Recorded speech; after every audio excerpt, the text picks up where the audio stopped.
Olá, doutora Juliana. Hoje nós vamos falar então sobre os exames preventivos e os exames periódicos. Olá, Ju. Muito bom estar aqui hoje de novo para a gente conversar. Doutora, qual que é a importância então de estar fazendo os exames preventivos e de quanto em quanto tempo é recomendado então que a mulher faça essa rotina de exames? Então, assim, quando a gente fala de exames preventivos, a gente fala principalmente do Papa Nicolau, né? Citologia oncótica, né? Aquele exame que a gente faz via vaginal, né? Que a gente, né, as pacientes costumam fazer.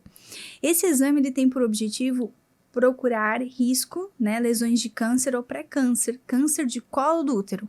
O colo do útero, ele fica meio escondidinho lá no fundo da vagina, então se a gente não faz esse exame dessa coleta, dessa secreção, a gente não tem como saber, ou a gente vai saber tarde demais. Então, a indicação pelo Ministério da Saúde é começar com 25 anos essa pesquisa numa paciente que já teve relação sexual, porque o câncer de colo de útero é causado pelo vírus do HPV. E ele é transmitido preferencialmente, principalmente, na sua grande maioria, pela relação sexual. Então, 99% dos casos o câncer de colo de útero é causado pelo vírus do HPV, que é transmitido pela relação sexual, né? Então, uma menina que é virgem com 25 anos não precisa fazer o Papa Nicolau. Agora, a menina que já teve relações sexuais, 25 anos, teria que começar a fazer. Pelo Ministério da Saúde, fala-se que é para fazer 2 anos consecutivos, e então, a partir disso, a cada 3 anos negativo. Só que isso é Brasil, tá? Fora do Brasil, a gente tem um método de triagem totalmente diferente, tá? Mas, assim, isso não é recente, já tem uns 10 anos, tá? Que a gente tá falando de um outro método de triagem. Então, o preventivo, a gente faz, então, um anual, depois a cada 3 anos, né? Existe uma taxa de falha, uma falha de falso negativo, tá? De 20% a 40%. Então, tu vai lá e faz seu preventivo, tu acredita que tá tudo certo, mas tem 20% a 40% de chance de não tá tudo certo. Por isso que alguns ginecologistas gostam de fazer todo ano, que eles se sentem mais seguros pela essa falha do método. Mas o Ministério da Saúde fala a cada 3 anos. Só que fora do Brasil, né, como eu já falei há mais de 10 anos, existe um outro teste, né? Então, o preventivo, o Papa Nicolau, a gente vê uma lesão que já aconteceu no colo do útero. Mas existe uma forma de você detectar o vírus do HPV dentro do colo do útero antes de acontecer a lesão, que é o teste de captura híbrida ou HPV-DNA, né? E esse exame, que é a forma como é feito fora do Brasil, isso já faz anos, né? E é recomendado pela Organização Mundial de Saúde, também já faz alguns anos, e teve um novo protocolo do ano passado, que você faria esse exame, que também é um exame ginecológico pela vagina, mesma coleta, só que o que vai ser visto vai ser diferente, vai se procurar partes do DNA do HPV. Quando tu vai e acha, né, esse vírus do HPV, aí merece você fazer os exames de preventivo, outros exames, colposcopia, biópsia, tá? Agora, se o exame dá negativo, tu pode 5 a 10 anos ficar sem fazer exame nenhum, tá? Isso é o que a Organização Mundial de Saúde está falando, tá? E aí, repetiria nesse tempo. Então, no Brasil, a gente faz assim, talvez eu acho que em breve a gente vai ter mudanças, né? Porque o nosso protocolo do INCA, do Instituto Nacional do Câncer, é de 2016. Já vai fazer quase 10 anos, né? Então, eu acredito que logo, logo a gente vai estar modificando, né? Então, o objetivo do preventivo é procurar o câncer de colo de útero, tá? Porque os sintomas que ele vai dar, às vezes, só vão aparecer muito tardiamente, tá? Que eu acho que também tu estava interessada em saber dos sintomas, né? Sim. Eu já tô me atropelando aqui, desculpa aí, tá? Eu vou te contar um caso de uma paciente, que eu gosto de contar esse caso porque ele é muito, muito emblemático.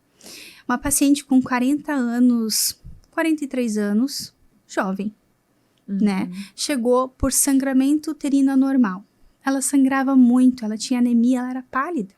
E ela sangrava com coágulos. Passou por um monte de médicos, ninguém examinou ela. Primeira coisa que eu fiz foi examinar. E ela tinha um baita de um câncer de colo de útero. Então, um sintoma que pode dar, tá? É o sangramento uterino anormal. Né, sangramentos após a relação sexual ou sangramentos irregulares. Então, esses são sintomas que pode dar, mas normalmente não dá sintomas, tá? Só quando tá muito avançado, no caso dessa paciente, que ela tinha 43, 44, era uma idade assim, e ela nunca tinha feito preventivo na vida, né? Então, a Organização Mundial de Saúde fala que um atendimento mínimo, de uma mulher é ter feito pelo menos 2 preventivos, 2 Papa Nicolaus na vida. Pelo menos, né? E se a gente não faz, infelizmente, a gente pode ter um caso de câncer como teve dessa paciente, tadinha. Já estava invadindo vagina, né? Foi uma cirurgia, assim, bem agressiva, né? Quem faz isso é o cirurgião oncológico, né? Doutora, e além do exame do Papa Nicolau, na consulta, nesse exame em consultório, por exemplo, né? É possível também detectar algumas questões relacionadas ao câncer de colo de útero ou numa ultrassom transvaginal, por exemplo? Ultrassom transvaginal, tá? Ele só vai ver, né? A gente usa, tipo assim, você já tem o diagnóstico do câncer. Você vai usar o ultrassom para identificar até onde está invadindo o câncer. Se está indo pela vagina, se tá pegando o intestino, sabe? Se tá invadindo estruturas adjacentes, tá? Então, o ultrassom transvaginal não serve para ver câncer de colo de útero, só para ver, após o diagnóstico, até onde invadiu, tá? É assim, quando você vai fazer o preventivo, a gente quer encontrar antes do câncer, tá? E às vezes não vai ter sintoma nenhum. Tá? Se a gente faz direitinho lá, periodicamente, a gente vai conseguir encontrar nos estágios iniciais, que é o nosso objetivo. Ou pegar um câncer bem no iniciozinho, que a gente chama isso de adenocarcinoma in situ. Esses podem ser considerados sinais de alerta, então, no resultado do preventivo? Quando o resultado do preventivo vem, ele pode ter vários resultados. Ele pode vir normal, ele pode vir Existe uma nomenclatura antiga, que era o NIC1, NIC2, NIC3, tá? Que já tá caindo em desuso, tá? O NIC1, hoje a gente chama de lesão de baixo grau, que é uma lesão que a gente daí teria que fazer hoje no Brasil, a gente faz primeiro. A gente faz o contrário do resto do mundo, né? A gente faz citologia e depois faz o HPV.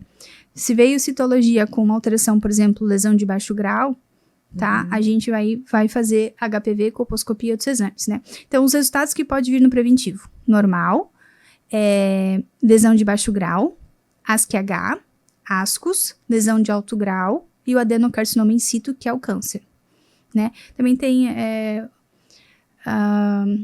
adenocarcinoma glandular, que daí seria um outro tipo de câncer, né? Então, essas alterações quando vem, então, quando a gente faz o preventivo, a gente quer ouvir normal, né? Lá no laudo descritivo tá negativo para malignidade, é isso que a gente quer ver. Não está escrito isso, está escrito lesões atípicas de significado indeterminado, né? Ou lesão de alto grau, lesão de baixo grau. Aí a gente com certeza vai ter que seguir em frente com essa investigação. Seja repetir preventivo, seja fazer colposcopia, seja fazer biópsia, seja fazer o HPV, tá? Então, o que a gente quer é negativo para a malignidade. Todo o resto tem que conversar com o ginecologista e conversar bem conversadinho. E aparecendo, então, doutora, alguma alteração? Qual seria, então, o tratamento nesse caso? Aí vai depender da alteração, né? Eu tive uma paciente recentemente que eu fiz o pré-natal dela e ela tinha uma lesão de baixo grau. A lesão de baixo grau, normalmente, ela vai sumir em 2 anos, né? Então, ela tem por isso que é baixo grau, baixa probabilidade de virar câncer, né? Mas mesmo assim, a gente precisa acompanhar, porque olha só, o dela era lesão de baixo grau, aí a gente continua acompanhando de 6 em 6 meses, né? O bebê nasceu, tudo bem, tranquilo. 3 meses depois do nascimento, a gente fez o preventivo, que era o que é recomendado. Aí veio diferente, veio lesão de alto grau. Aí a gente foi fazer os outros exames e aí ela precisou fazer a cirurgia.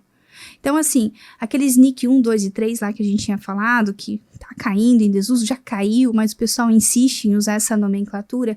O NIC 2 e NIC 3, a indicação é cirurgia, tá? É a conização ou exérese de zona de transformação, que são cirurgias que a gente tira meio que a tampinha do colo do útero, em maior ou menor quantidade, que é literalmente tirar o câncer ou a lesão pré-câncer.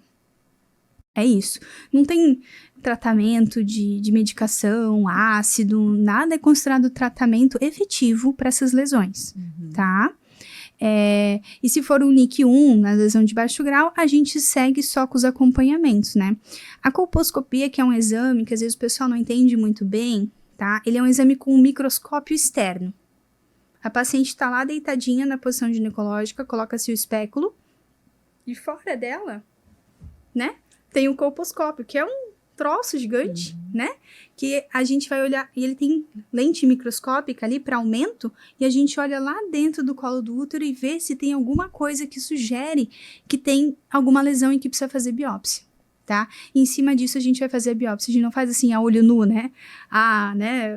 fiz ali o especular, já vou tirar alguma parte. Não, a gente faz esse exame para justamente procurar onde que tem mais chance de ter lesão. Uhum. E aí a gente faz. Então, fazemos o preventivo, então, pelo Ministério da Saúde a cada 3 anos, mas assim, os ginecologistas têm a liberdade e autonomia de fazer os exames como eles julgarem melhor, né? Considerando essa falha ali, esse falso negativo que eu te falei.